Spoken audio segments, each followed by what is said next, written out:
সুপ্রভাত সকলকে, সুদীপাজ ব্লগে তোমাদের অনেক অনেক স্বাগত। তো শীতের সকালে আরও একটি দিন শুরু হয়ে গেল আমাদের। সৃজনবাবুর দুষ্টুমি ভরা সারাদিন। আর আজকে তো বাবা বাড়ি আছে, ওর আনন্দে আটখানা, সুযোগের সদ্ব্যবহার করবে সারাদিন।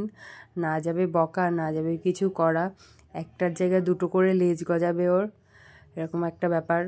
বলছে টয়লেট করব, এখন মাঝে মাঝে বলে টয়লেট পেলে বাথরুমে নিয়ে যাই, বাথরুমেই টয়লেটটা করে। তো সকাল হয়ে গেছে রোজের মতন, আজকেও আমাদের দিন শুরু হয়ে গেছে। কিন্তু আজকেও সৃজনের বাবা বাড়িতেই আছে, আজকে আর ডিউটিতে যায়নি, ওর শরীরটা খারাপ। তো ঠান্ডা পড়েছে, ঠান্ডা বেড়েছে, ঠান্ডায় ব্যথা ট্যাথাও মানুষের বাড়ে, এটাই স্বাভাবিক। তো বাইরে বসে বসে পাশে রাস্তায় জেসিবি দিয়ে মাটি তোলা হচ্ছে, সেটা বসে বসে দেখছে। ওর গাড়ি টাড়ি খুবই পছন্দ, তোমরা তো জানোই। সারাদিন খাটের ওপর গাড়ি থাকে, নিচে গাড়ি থাকে, সব জায়গায় গাড়ি ঘোড়া ভর্তি। কি কই না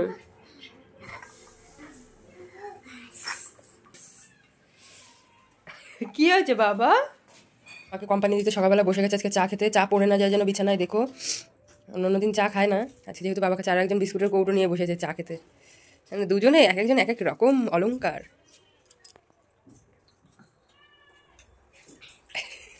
হাসিটা দেখো, হাসি।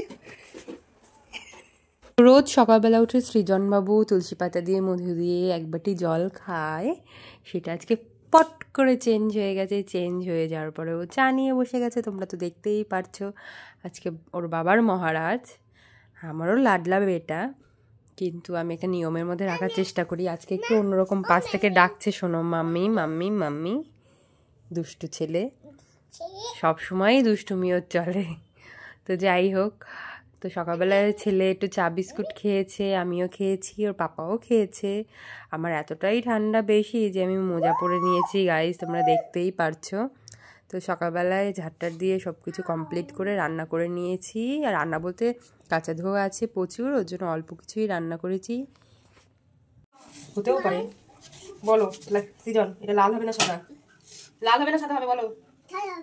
দেখি সৃজনের কথা সত্যি হয় নাকি। না, সৃজন ঠিক বলেছে, এটা হোয়াইট।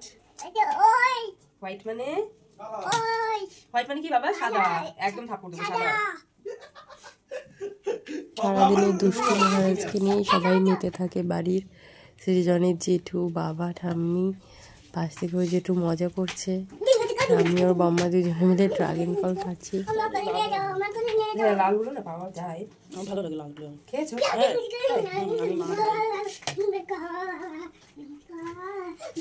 নরম এই ফলগুলো। ভিডিও করছো? হ্যাঁ বাবা, নাইট ছাড়।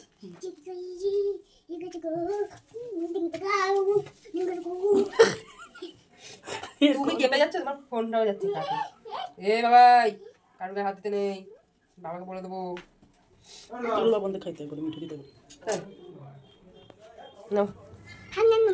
বাবাকে দাও, তুমি খাও, বাবাকে দাও, যেটা ভালো লাগে।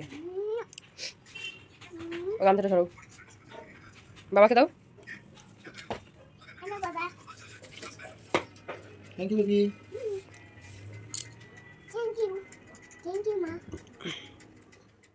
তো দেখলেই সৃজনবাবু কত এক্সাইটেড ছিল ড্রাগন ফ্রুট কাটা দেখে, নতুন ফল দেখছে।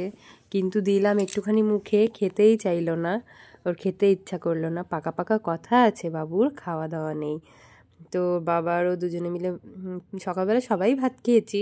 তো আলু সেদ্ধ ভাত, ডিম সেদ্ধ আর কুমড়ো ফুল ফুটেছিল গাছে, বড়া করেছিলাম। তো দেখলে সবাই খেয়ে দিয়ে নিলাম, তারপর ওদের ফল কেটে দিলাম, ফল খেলো।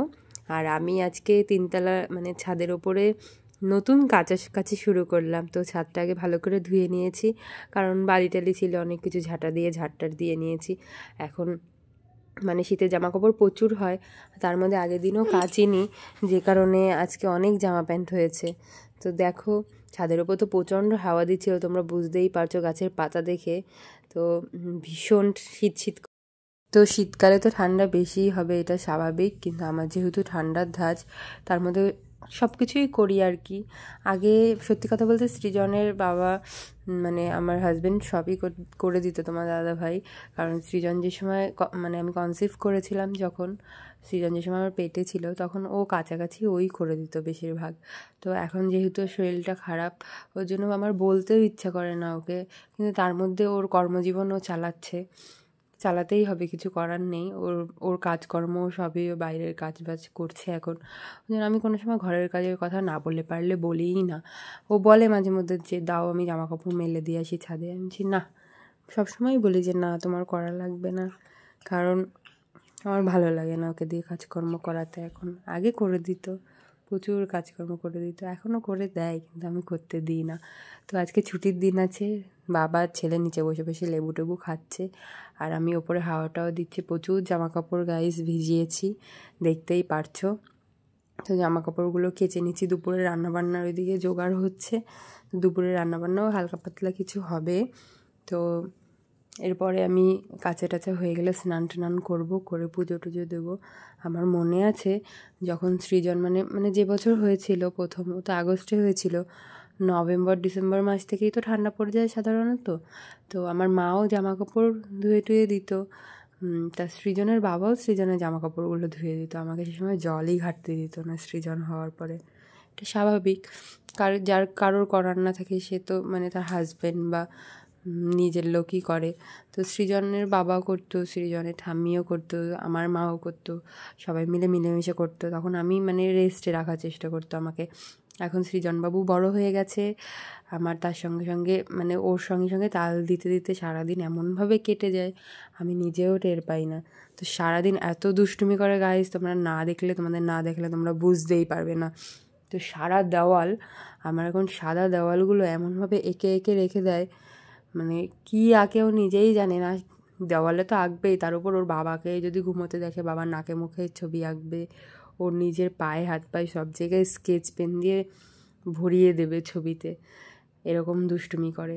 তো আগের দিন বাজারে গিয়েছিলাম, তো দেখলাম অনেকগুলো গাঁদা ফুলের মানে চারা, মানে ছোট ছোট চারা গাছ, তো দেখেই কিনতে ইচ্ছা করছিল, কিন্তু টব কেনা হয়নি বলে আর উপরের ছাদে মানে জলের ব্যবস্থা আছে ঠিকই, আস্তে আস্তে ভাবছি কটা গাছ এনে লাগাবো, মানে ওপরের দিকে লাগাবো।